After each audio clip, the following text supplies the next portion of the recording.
Debout Congolais, unis par le sang, unis dans l'effort pour l'indépendance. Ensemble, défendons la patrie et gagnons cette guerre insensée du M23, appuyée par l'armée rwandaise. Batela Ekolo, Bendele Koyate.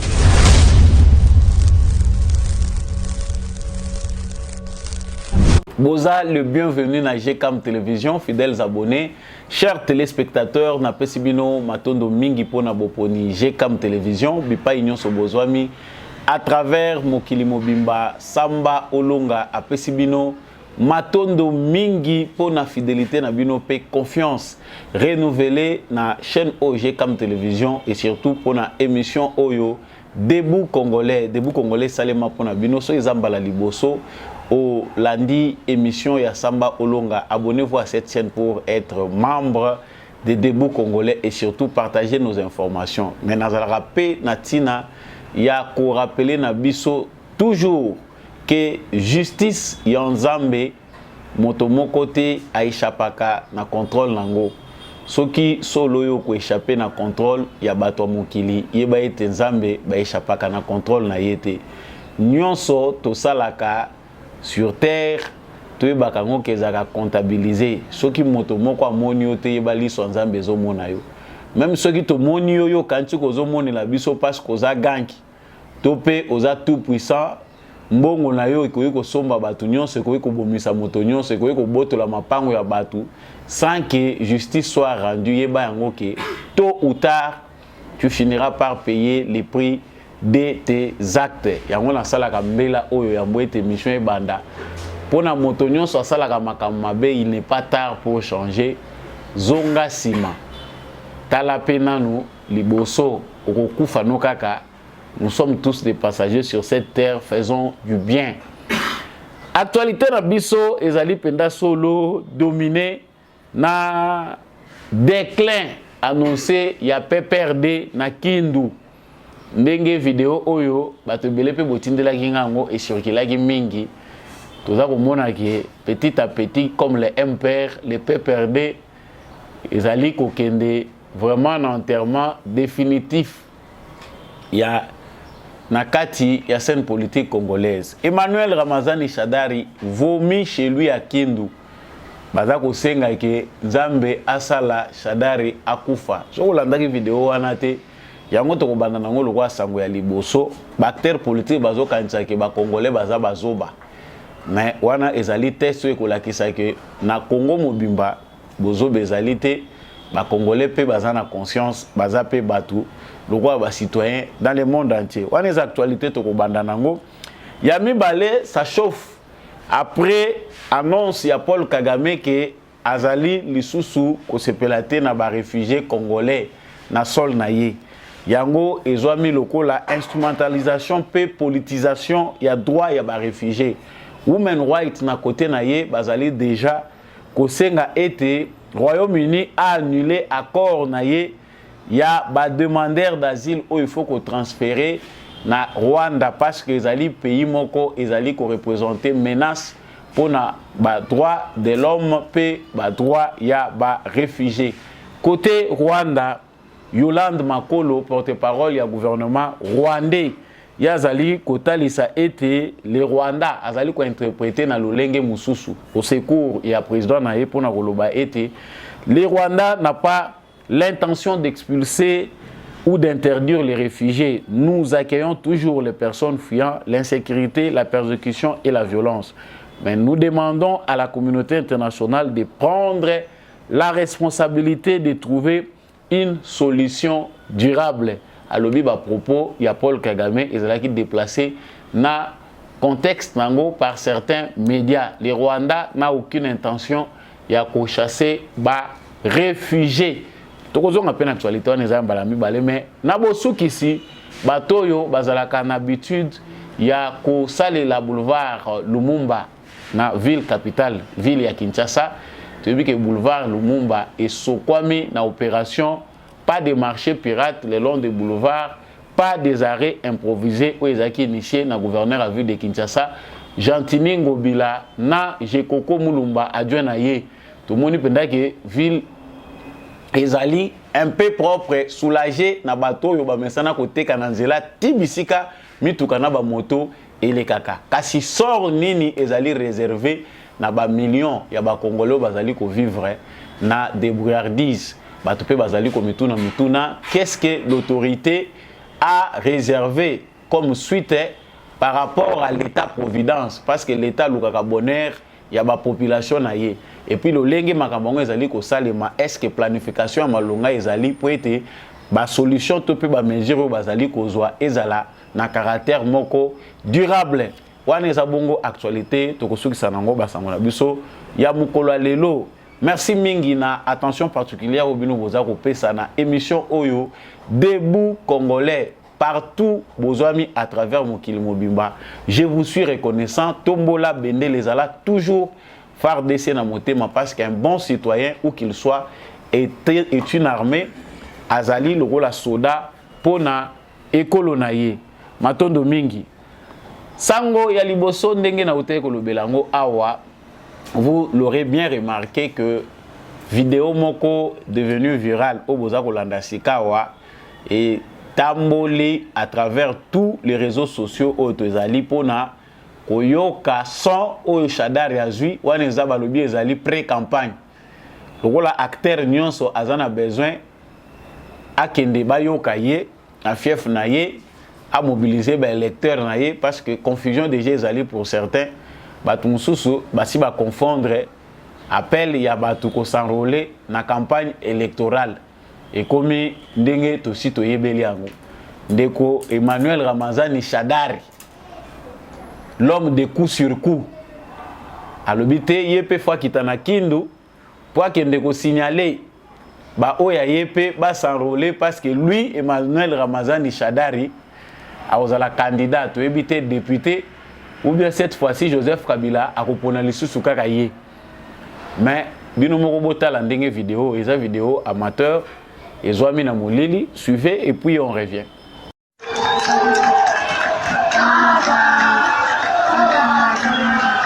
Voilà c'est Libao.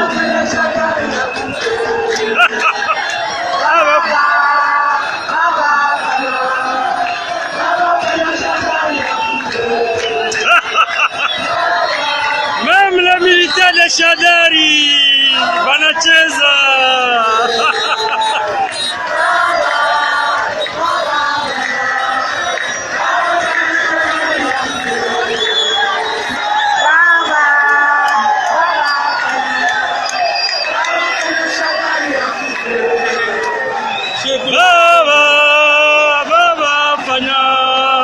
Baba fanya Shadari akufe.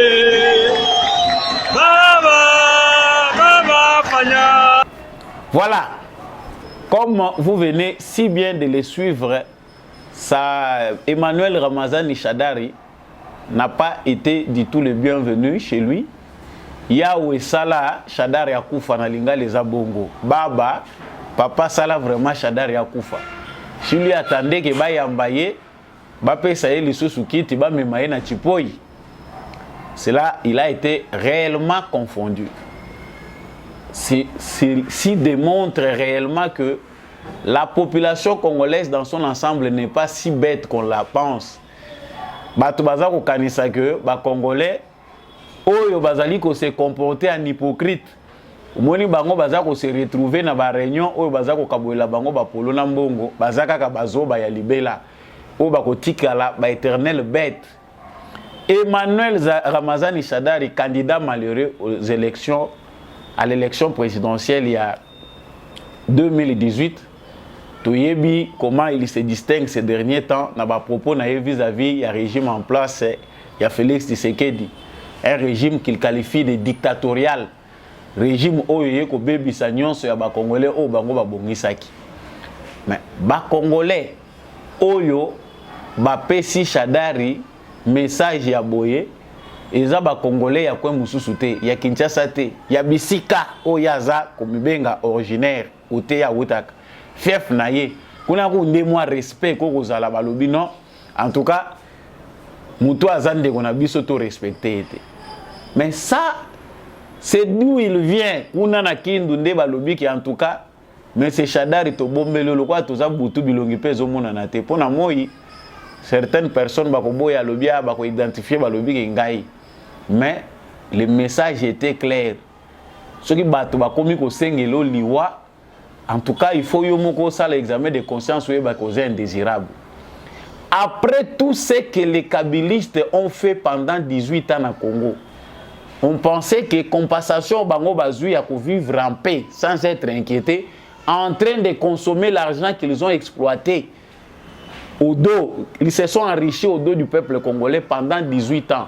S'il y avait bon sens, hein, s'il y avait quand même reconnaissance, il y a que tout sali mabé, il faut tout se recadrer. Et belé à acteur politique derrière Joseph Kabila, il fallait baser en retraite politique. C'est-à-dire, base pour leur sécurité, pour leur bien, bakoki li susu koya ko fungola munoko na bangote koloba pona makambo etali politique. Mais ce qui est dommage, c'est que les mêmes personnes, les mêmes individus qui ont exploité l'État congolais, qui ont exploité les richesses du Congo,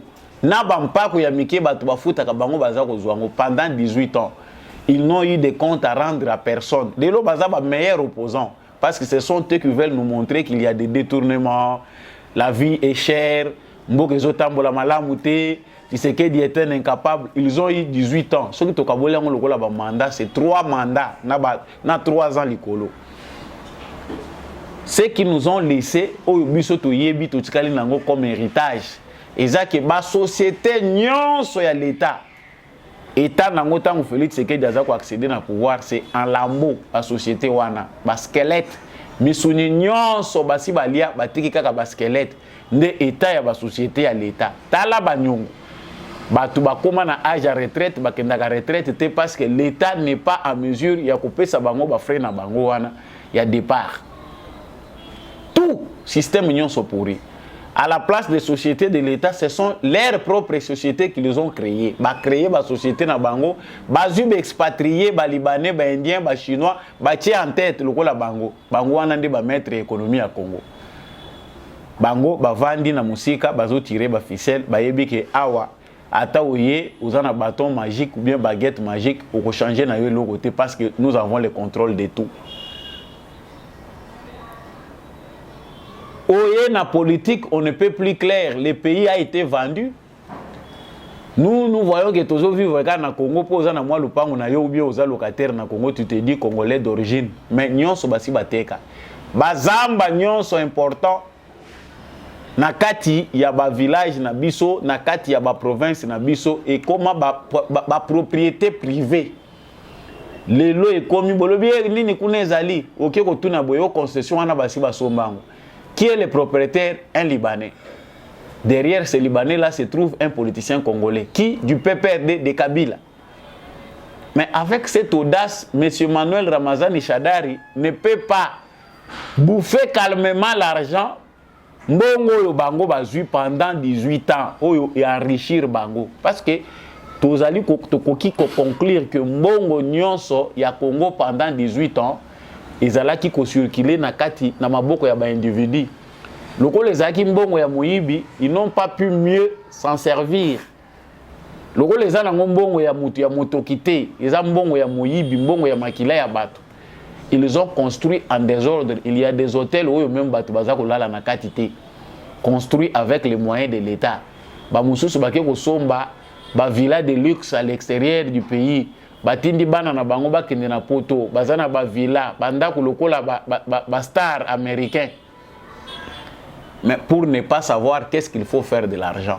Batu bele bazako mituna mbongo wana boko investir ata na mboka te. C'est ne pas savoir ce que signifie être un voleur. Mutu aza moyibi azaka na mayele wana te bino bozako luka.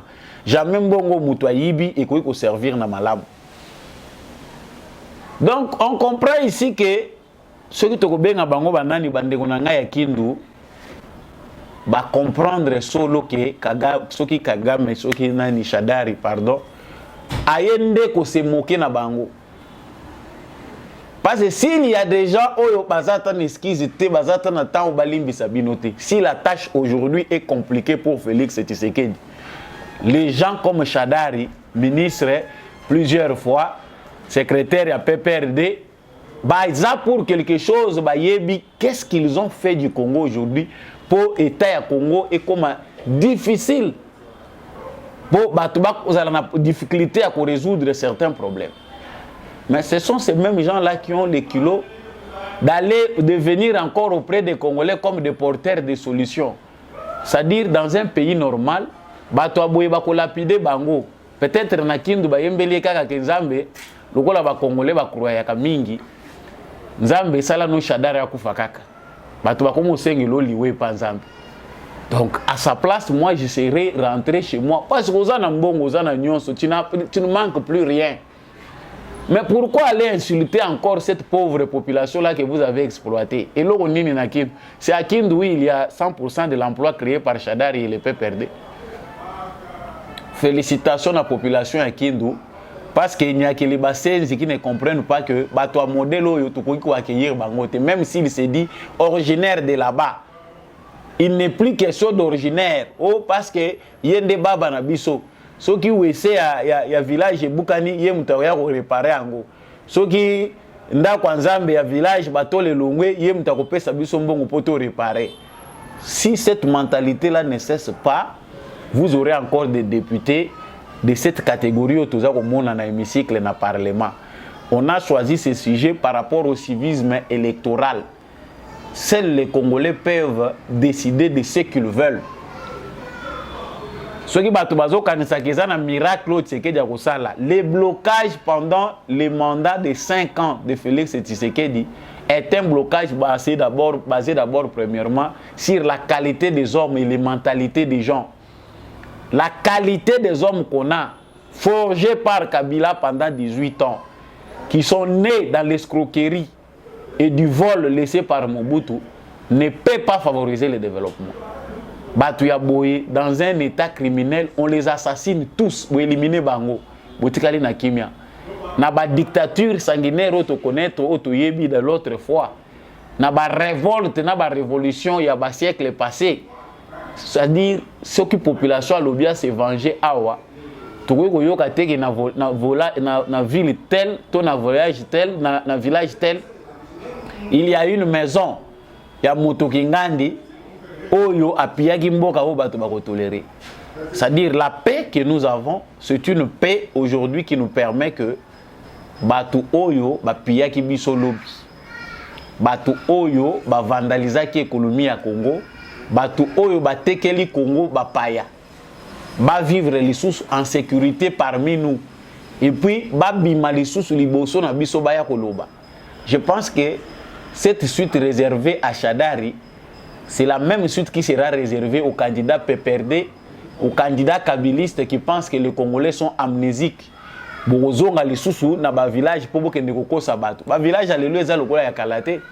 Aujourd'hui, Tshisekedi lance le programme de développement de 145 territoires à la base. C'est-à-dire qu'ils ont un territoire de mon côté où ils sont isolés dans Moutunaye.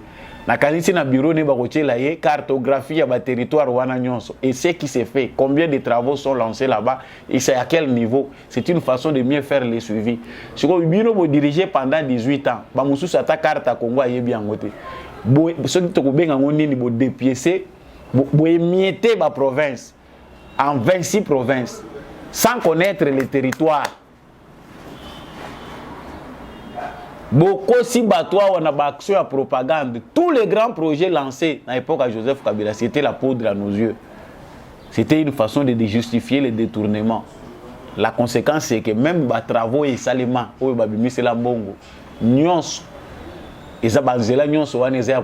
aucun projet ne tient debout.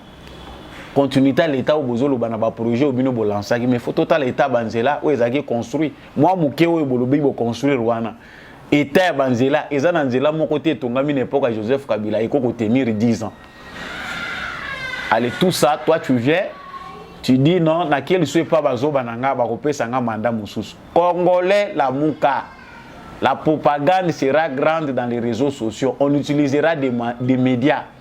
nationaux et internationaux pour présenter le régime actuel comme le régime qui vous amène tous vos maux. Comme régime oyo ekokite kopé sabino ba solution na ba problème na bino.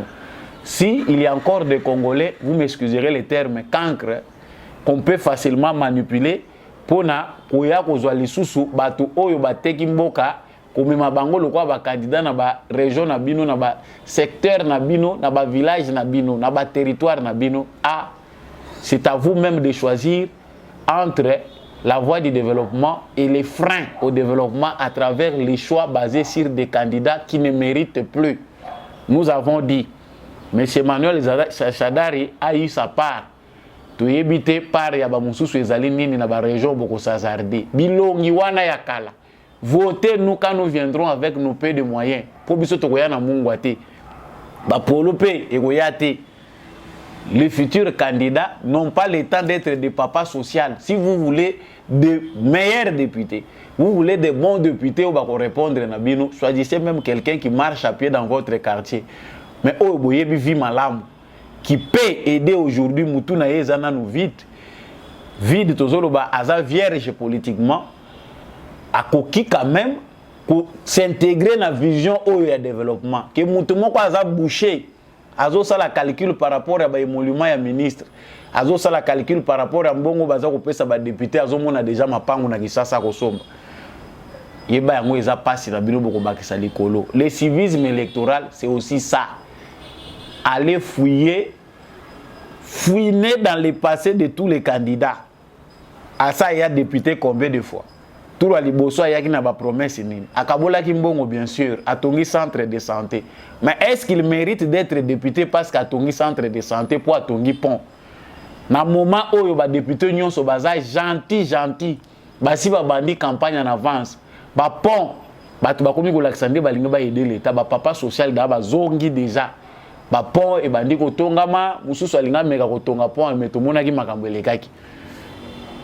Batu bazindi na mai mutu azana ba moyen otonga ponte mabundi quand même pona kotia ba sac à ciment ba beta ba brique ba tia eloko heureusement ka jour ya inauguration yemo kwa zindi na mai na batu na ye. C'est grave et c'est triste. Si nous voulons aujourd'hui le développement et le changement, faut to beta c'était na qualité ya bateau biso esengeli to pona à la base. Le changement c'est à la base. Au sommet, bateau bayaka na sommet auto comme akotala. Le président est mal entouré, bateau tel boy, bazaka bandeko na biso, bazaka tina biso. Fouinons dans le passé. Vous devez fouiner dans le passé. Si le président lui a refusé de fouiner dans le passé pour s'éviter les problèmes, pour mandat où il a dirigé bien, a boy ba problème total à banona na miso. Mais on ne pense pas qu'il aura des excuses pour le deuxième mandat concernant la réparation. Il y a makambo oyo ya ba régime criminel oyo parce que surtout bandi ko tanga banda Mobutu ti toza ko ya boye. C'est des dossiers, cela ne peut pas demeurer impuni. Il y a encore une base du fondement d'un état de droit. Le fondement d'un état de droit, les ana ba makambo c'est essentiel les autres anga biso nanu parce que justice wana il y a état de droit nanu to moni ngoti. Donc pour clôturer le dossier Shadari, jeunes gens former des dynamiques dans vos régions, dans vos provinces. Sans tribalisme, sans ethnicisme, bon, c'est pour mobiliser pour Botala cette fois-ci politique en gros touré kochanan.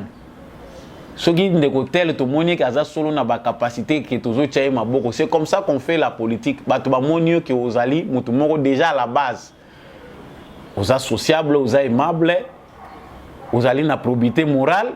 Aux alliés Moutoumoko Batubazo, on a déjà que sur base de ce que tu fais, tu es au service de la société et que toi-même tu as la volonté de servir.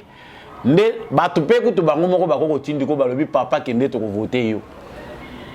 Mais awa biso mutuazane commerçant a monique opportunité dans la politique à s'enrichir davantage, à abandonner commerce à dans la politique pour à comme intouchable. Bandeko, il y a des jeunes gens, il y a des jeunes papas, il y a des jeunes mamans, des jeunes filles qui viendront comme candidats. Ne les votez pas parce que par rapport à non. Votez par rapport à l'histoire. C'est que vous connaissez de Boyebi Bango na région. Na Koli Tata na Enani, Maman na Enani, Toyebi. Nous avons dit Emmanuel Ramazani Shadari a eu sa douche froide à qui le prochain tour.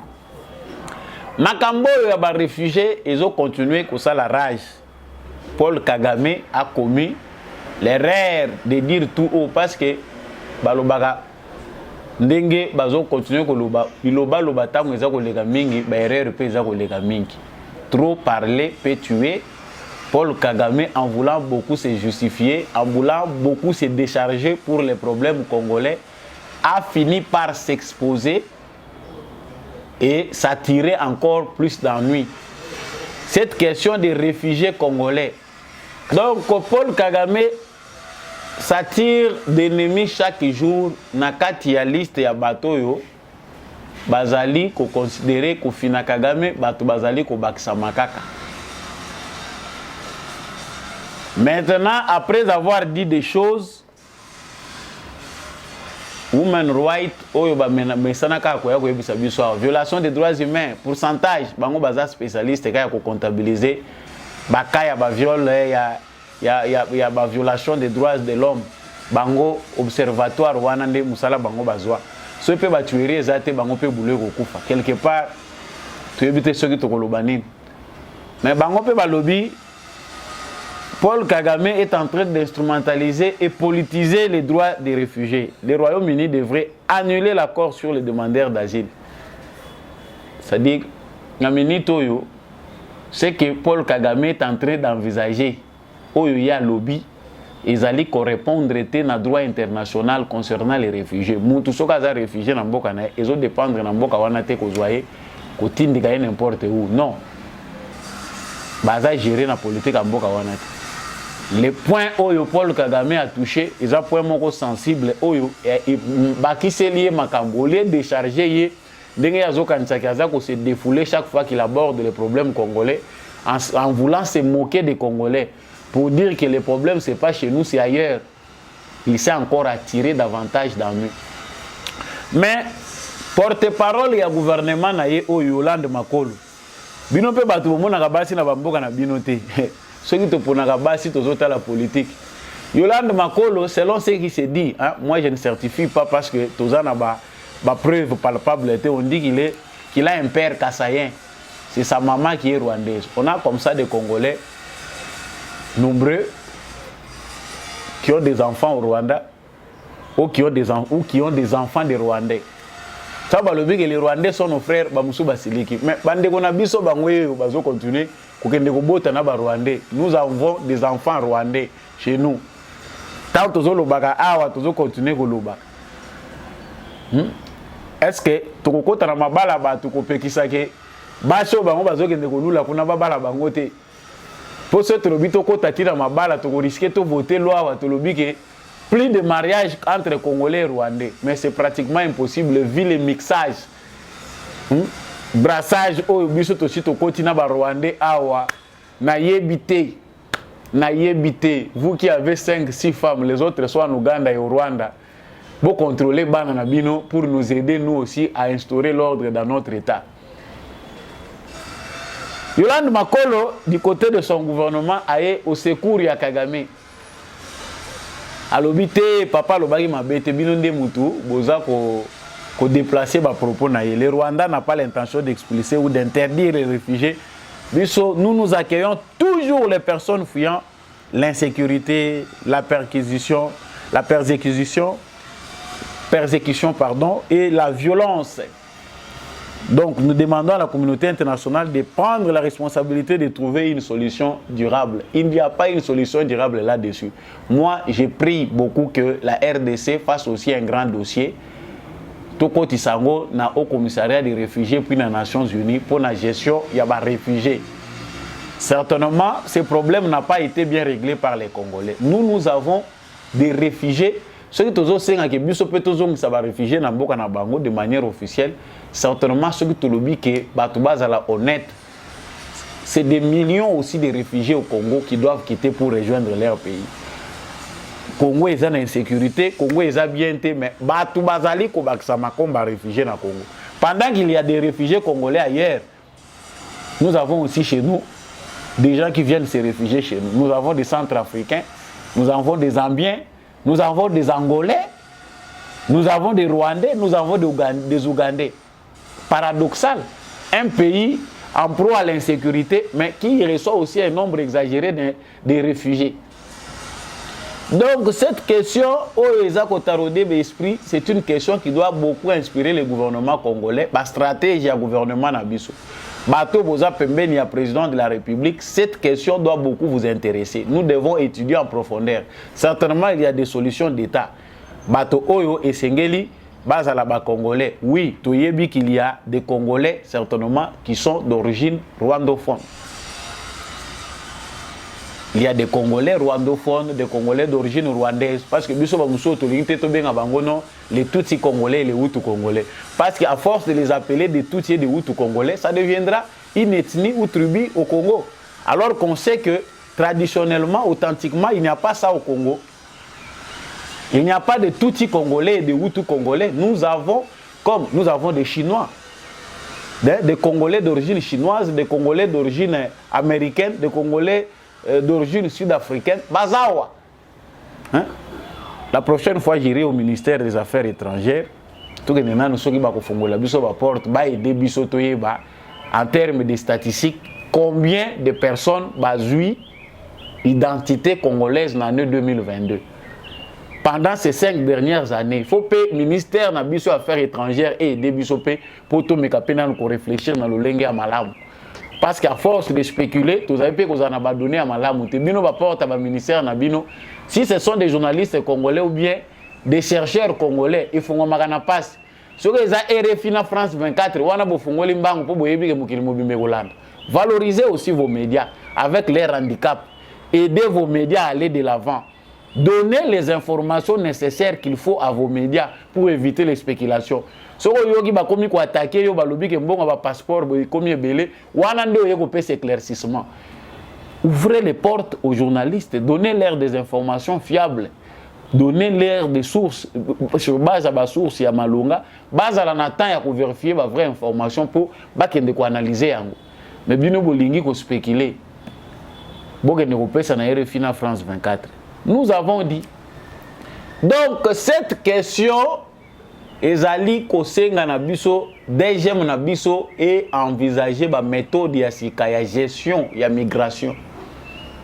Politique de la migration à Congo, il faut, et comme a dur. Koko tapé Kobimana Congo, vu ce qui se passe, ce qui s'est passé aussi, il faut vraiment politique Nabiso à la facilité. Parce que quand on regarde ce qui se passe au Congo et que toujours continue à parce que complaisance c'est makasi, complexe c'est mingi. Ce qu'on a dans le service de migration, congolais ça laisse à penser que nous devons comprendre les dangers que courir par rapport à ce Congo est représenté dans le vu aujourd'hui la politique des mondialistes, la mondialisation aujourd'hui. Les uns peuvent penser que le problème c'est seulement les Rwandais. Nous devons s'attaquer à le Rwanda à ce pays, mais avec la ligne où vont les choses, ça sera encore des masses de demandeurs d'asile. Parce que quand ça chauffe, plus de l'indépendance en Afrique, plus de capitaux vont quitter ces États-là pour aller vers Bissau. Et ça, nous devons comprendre qu'aujourd'hui, il y a un bouleversement dans le monde, il faut que nous côté au l'Afrique, c'est un nouveau départ pour le monde. L'Afrique aujourd'hui veut l'industrialisation. Donc, Makamweze Belé Kili Eza Kosenga que l'Africain Bassal. Mais quand ces gens-là vont comprendre que nous devons quitter l'Europe, aller en Afrique, et que Bisso ba politique na Bisso ya migration, ils en ont qu'à ndingi tozo memelango. Politique na biso ezana nuka 2 poids 2 mesures. Yo vandi on diminue na service ya l'État, mais aux autres la batu na bilongi. Soki mundele wano seki siye po yebike mbonge okota o vandela. La corruption. Certainement, il faut des brigades Yassika. Il faut des gens qui maîtrisent bien l'histoire du pays dans nos services d'immigration. Bah comprendre, il faut qu'on réforme bah gens na biso. Police na biso à migration, il faut qu'on réforme bango par rapport au contexte où le pays a traversé. Peut-être que nous sommes en proie de l'insécurité par rapport à l'infiltration. Il y a Batoumabe Bazako Sal. il faut qu'on réforme bango ko kotisa bango mentalité wana ya sika que désormais complaisance c'est la nabino suite. Voilà ce que le pays est en train de courir comme danger. So OK na ba poste mususu frontalier ya biso mezali mawamingi. Nous avons dit. Mais pendant ce temps, les criminels Kagame passent ce mauvais moment pour ngeza qui côté parce que les politiciens n'ont pas à présenter soit un bon jour.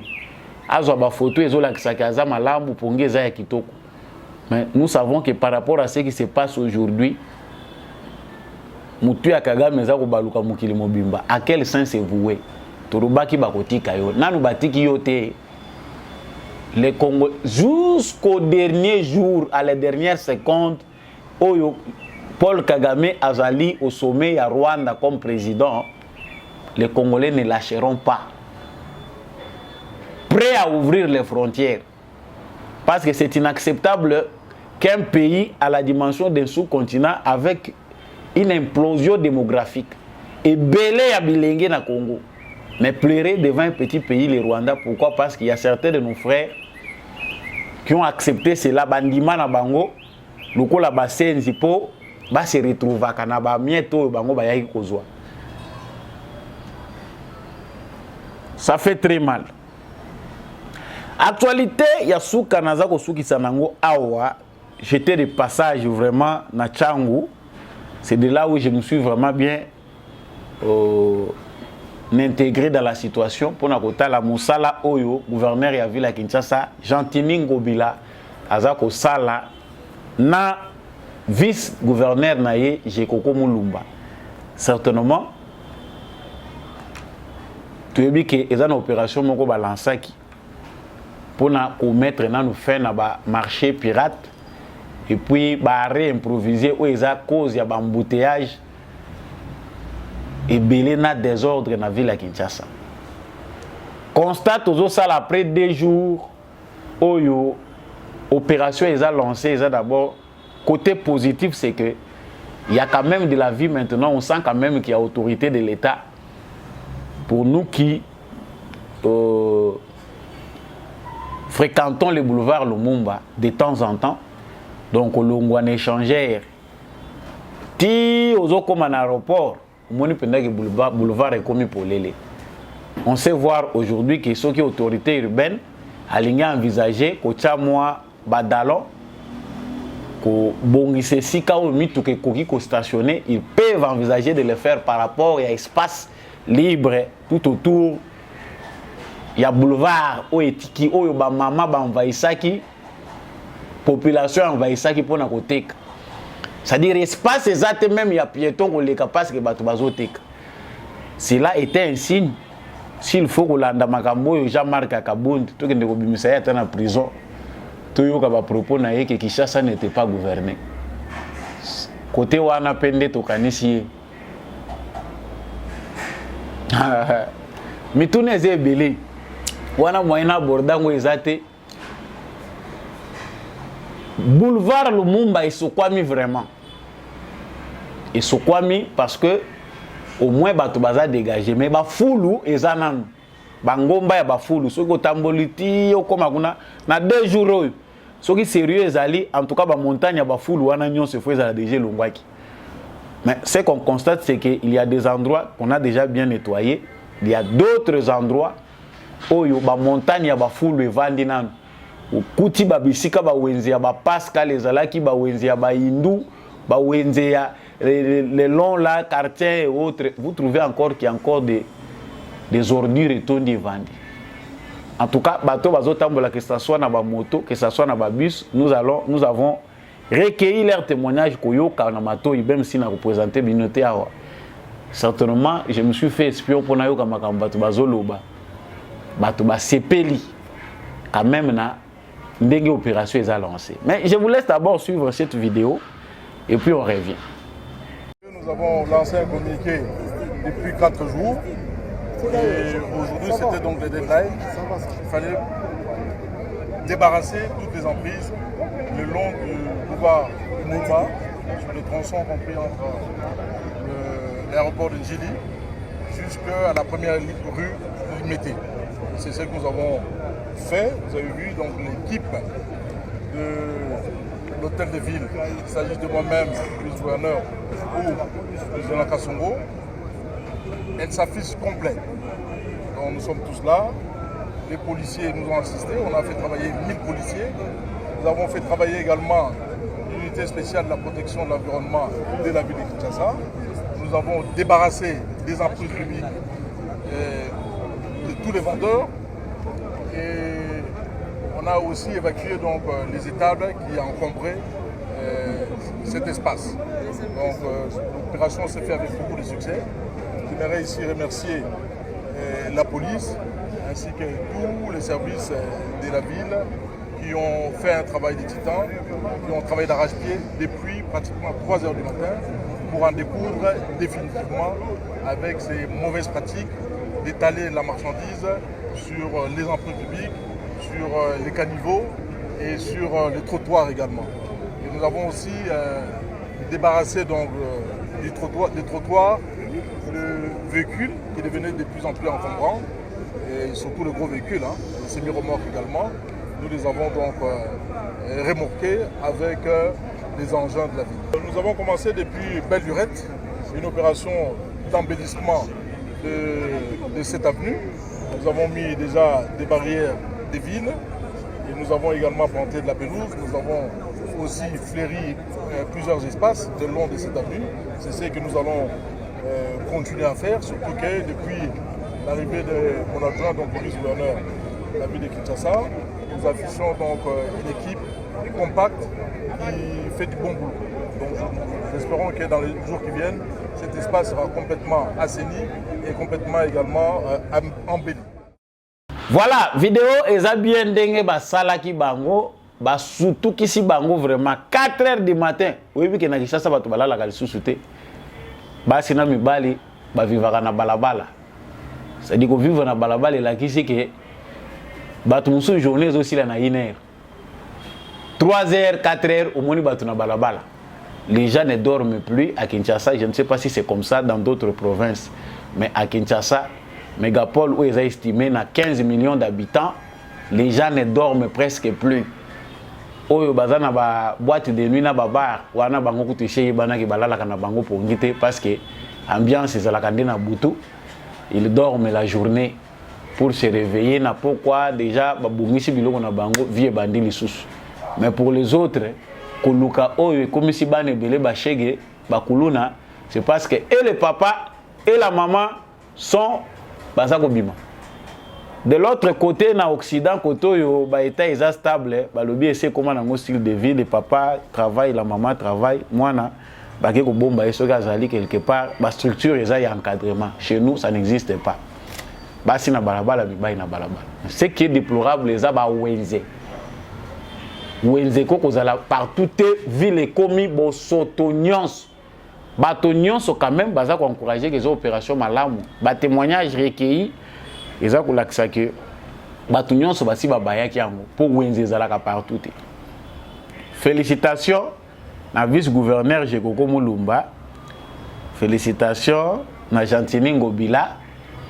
Mais pourquoi attendre 2023 pour nakoya ko sala? Est-ce que c'était les moyens qui manquaient pour nakoya sala boy? Batu ba sentir quand même qu'il y a présence autorité de l'État. Ou bien bozela ki nanu boyo ka solo ya iloko moko elingi salema po boya ko sala boy.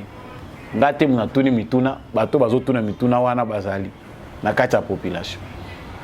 Les côtés où les gens se posent les questions, c'est les côtés de l'État-providence. L'État prévoit. L'État azalaka wana pona ko luka bonheur ya population na ye.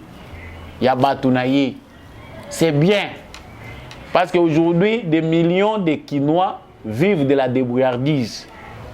Bakopo bazako sala wana ndenge batondi wana ba créer ba wenze bango moko par circonstance pona ko lukaka yango nde eza ko lesa bango. Est-ce que il y a des mesures oyo eza envisagées pour encadrer bango? Tant que tu que dans certains endroits ba wenze zate na bisika mususu ezanko po batu bazako tika ba wenze bazoya ko bimana banzela na makadam na risque et péril ya ba vie na bango. Mais dans certains endroits, il n'y a pas de marché. Est-ce qu'il y a des mesures envisagées pour bossi bosolo parce que ça bien. On applique la force, mais le dialogue social est aussi important. Olé o inisa bato mususu banalphabète o inisi bango Tshisekedi. Mususu parce que tant tozo mona ba photo ya mususu otali ndenga zolela na mutema nyonso. On comprend que certainement méthode ezala qui appliquée eza yangote. Parce que quand on voit une femme pris aza ko lela ndenge wana na mutema nyonso, ça fait aussi très mal quelque part parce que to yebi eta na yete. To yebi comment elle s'est réveillée bana na yeba tikali ndenge ni.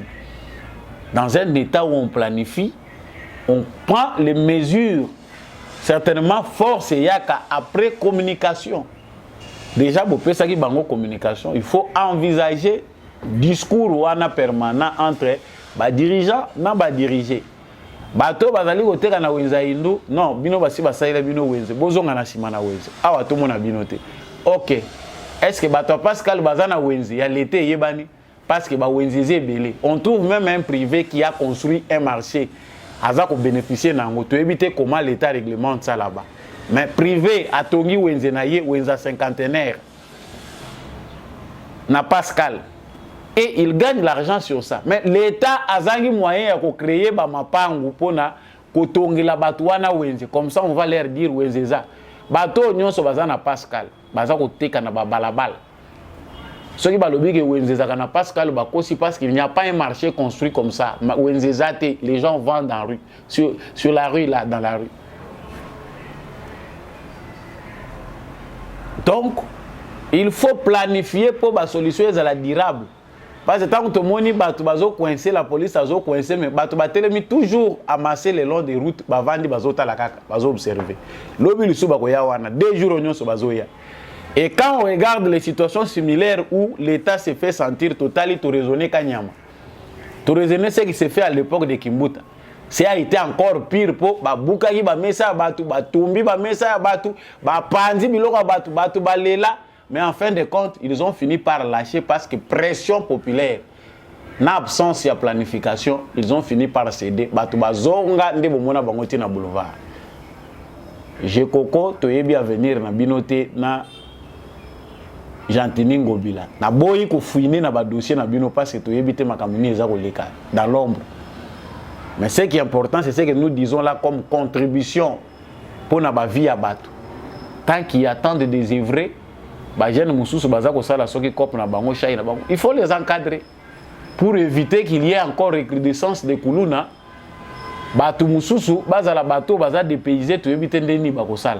Nous avons dit voilà ce qu'il y a d'important. Pour les restes, se prendre en charge. Tant que la gouvernance est dans la province, c'est que les Kinois méritent cette gouvernance-là. Il n'y a rien que le Kombo à Tshisekedi. Tshisekedi a nommé un gouverneur car il y a des circonstances. Mais sinon, pas les gouverneurs sont élus par les députés provinciaux Oyobino Boponaki. Nous avons dit, voilà, nous sommes arrivés à la fin de cette émission. Ezaki nanga esengo mingi koyeba bino ebele kolanda émission Oyo Debout Congolais. Bisiko Zouami Tombola Bendele émission esili zala toujours FARDC na motema. Matondo mingi na ndekombi à chaque fois zaki na sima caméra oyo po émission oyo ikomela bino na tondi mingi apôtre Gérard Kabeya pour l'opportunité ya couper cette émission on a étendu à GCAM télévision. Merci mingi na papa Jean-Louis Timbalanga, l'homme de la vérité des urnes. On attend les seconds volumes. Merci mingi et surtout président il y a convergence pour l'émergence du Congo, je me rappelle. Merci mingi na maman Lisette Mumbendu, merci na maman Bill Bilonda, monsieur le maire Boniface Mpunga, merci à vous, merci à papa Kennedy Mukendi, merci à tous ceux-là qui suivent cette émission avec beaucoup d'attention. Vous partagez cette émission bolinga kango mingi parce qu'ils ont éveillé conscience à ba Congolais. Yope motozo landanga ya mutuya ezali civisme électoral, changement de mentalité. Ko voter bi votila votilate. Yeba tata ya muto yoza ko voter, mama ya muto yoza ko voter, antécédent pe ya muto yoza ko kende ko voter. Ko voter na sentiment tribal été, ko voter te parce que a outi na village nanga. Na yebiye, ba yebisaki biso na église to voter ke ngandi. Non, voter na conscience propre na yo parce que vote na yo eza ko compter na vision ya changement to pe développement biso tozali koluka tokozonga mingi na point oya civisme électoral toujours na ba moyen na bino ndeko permettre que émission oyo ekoba au servir bino ndenge bino moko bokolingelango numéro ezana c'est itando na yo c'est Justice Mochamesu du vrai nom ndenge bozomona ngone c'est itando. Envoyez-nous vos messages, vos questions, vos suggestions pour les informations. Tout le monde a dit prochainement.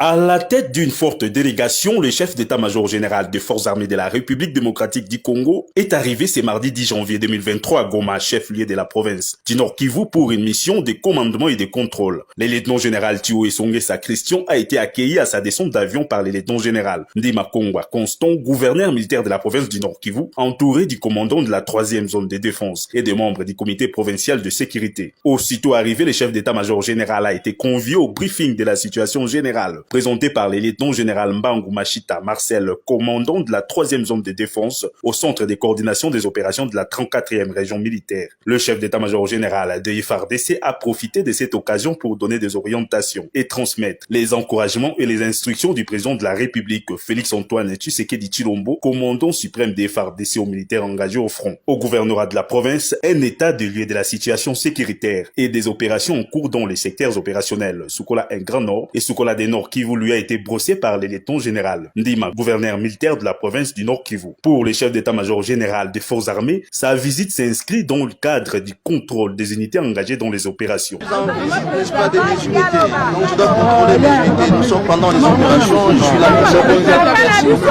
là. Au Nord Kivu, le lieutenant général Thio Christian effectue ainsi sa première mission de travail depuis sa nomination à la tête des forces armées de la République démocratique du Congo par le chef de l'État.